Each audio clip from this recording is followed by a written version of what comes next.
Si tu veux devenir aussi fort que Superman, va faire la sieste. Enfin bon, attends la fin de l'épisode, puis va faire une bonne sieste.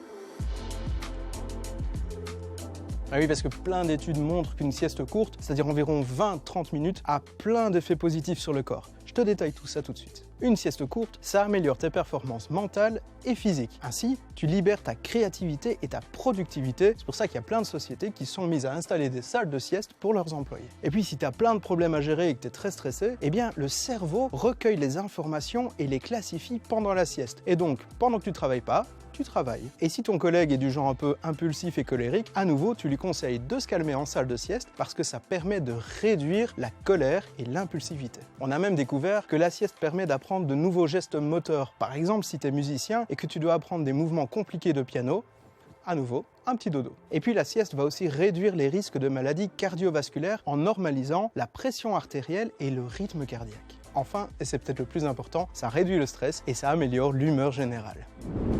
Par contre, les études montrent qu'une sieste de plus de 30 minutes n'a pas les mêmes effets qu'une sieste plus courte.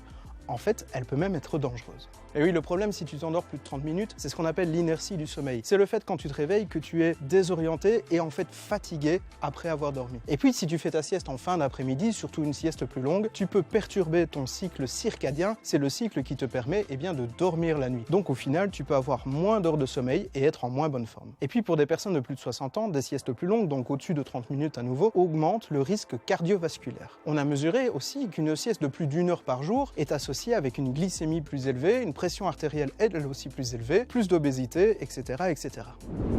Donc en clair, si tu veux bien profiter de la sieste, tu en fais une tous les jours, pas trop longue et pas en fin d'après-midi. Ainsi, tu évites l'inertie du sommeil, les risques qui y sont associés, et tu évites de perturber ton sommeil nocturne. En fait, le mieux, c'est de la faire en début d'après-midi, juste après le dîner, car c'est le moment où la somnolence dans la journée est la plus grande parce que tu viens de manger. Et puis, si tu me dis qu'en 20-30 minutes, t'as pas le temps de t'endormir, de te taper une bonne sieste et puis de te réveiller, eh bien, je te conseille d'utiliser des méthodes de relaxation et de relaxation musculaire pour favoriser ton endormissement. Et ces méthodes, tu peux les réutiliser au soir pour favoriser, du coup, l'endormissement nocturne.